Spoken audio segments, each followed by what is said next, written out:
alaykum, hurmatli fuqarolar. Mana bu yoshlarga prezidentimiz payshanba kuni yoshlar uchrashuvi berdi.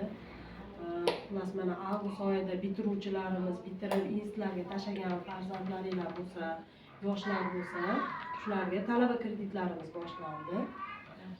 Agar kirolmay o'qishga kirolmaganlar bo'lsa, farzandlaringlar mana hozir o'zlari yo'q deyapsizlar.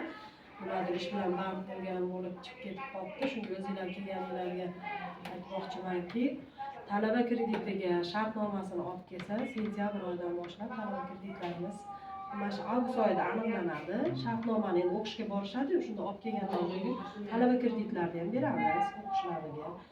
Undan tashqari kirolmaganlarga, yoshlarga mana oilaviy tadbirkorlik birinchi qadamni boshlashda hokim yordamchi orqali oilaviy tadbirkorlikdan ariza kiritadi.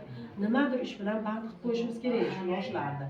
Agar kredit olaman desanglar, kredit bilan, yo o'zini band qilib ishga joylanaman desa, ishga joylashtirish bilan band qilamiz.